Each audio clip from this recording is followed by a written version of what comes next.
criteria under the Indian Health Care Act, so no further evidence was necessary. But we went ahead and put on the family trees and showed that who our clients could trace their lineage back to, who was living in California before 1852.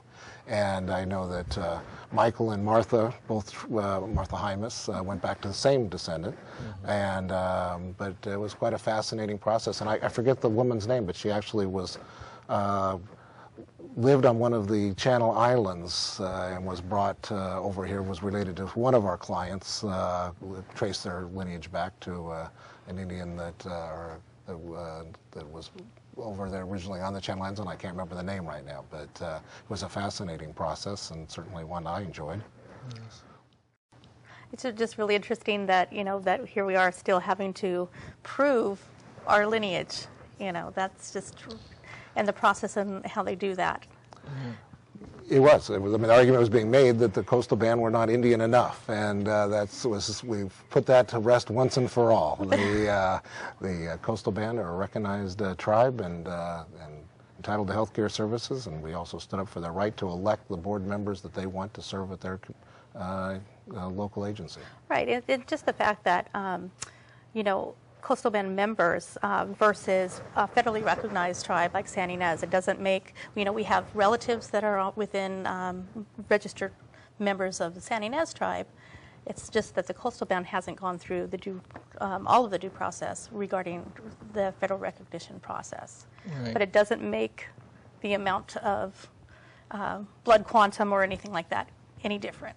Yes, and I think that people tended to look at San Ynez as the Chumash in the area. And yes, they have the federal recognition, but there's a large, and what people don't understand is the way that the federal recognition works. They have the right to open or close their rolls, and at this point they have chosen to close them, which is, their right. Right.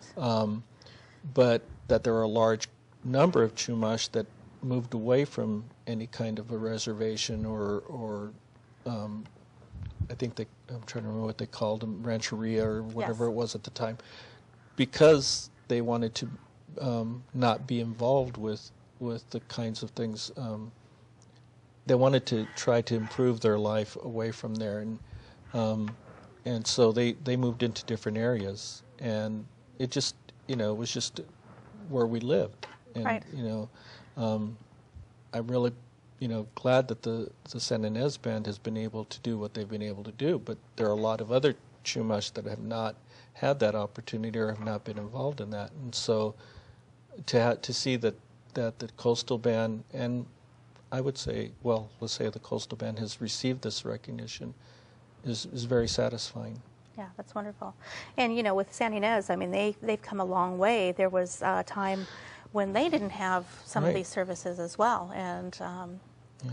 And that's why I'm very thankful that they kept the clinic open to us, to our, to the coastal band people and to the Chumash in the community. yes. It really helped for a lot of our people.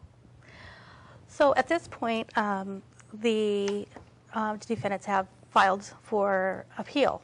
Yes. So where does that leave this? Well, I couldn't help but notice in the local newspapers, the defendants were quoted as saying they were waiting for our clients to come back on the board and looking forward to working with them. But at the same time they're making those comments, they also filed an appeal in this case. When you file an appeal in a case like this where the judge is ordering that our clients be reinstated to the board, the fact that the act of filing the appeal prevents them from going back on the board. It stays that action. And so right now our clients are not back on the board, although they certainly wanted to be. They were working toward it. They immediately made outreach to the clinic to get back going, but at this point they're being prevented from doing so by this appeal. And if the clinic continues on this path, we're going to have to go to the Court of Appeal, and where I'm sure we will eventually be vindicated. I mean, the evidence was just simply overwhelming on the fact that the coastal band members meet the criteria for receiving the health care, and by virtue of that, and the same criteria is to be on the board, and that you can't remove people from a board that were elected there. Right. You know, nobody had the authority to do that. So I have no doubt that our clients will eventually be vindicated, and the clinic will be better off for it when they're back on there. And I know they're looking forward to it, and we're looking forward to getting them back on there. So the people that are currently operating as the board, yes. What kind of power do they have in making changes and so forth while the appeal process is ongoing? Well, they can make changes. Do they have full power? Is that the question? Yes, they do. And I assume that since they filed an appeal, I would assume that it was the current board, the current unelected board that has authorized that appeal.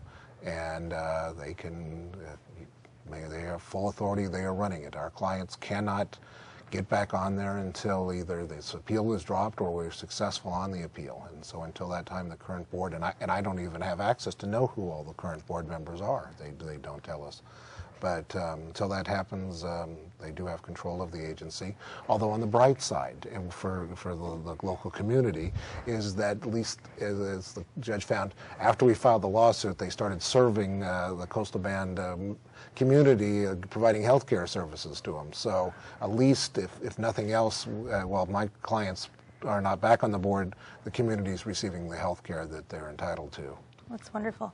So, Michael, we have about 2 minutes left.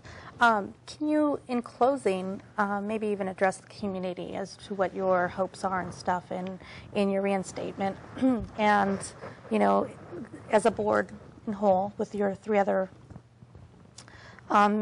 board members, what your hopes are for when you are actively on the board? Well, before we go back on the board, my hopes are that the community continues to support us, and that we continue to work with the community to resolve this issue. When we are back on the board, I would see us working towards bringing back the programs that we felt were important, and working with the community to build the clinic into a full access clinic that can serve the whole community.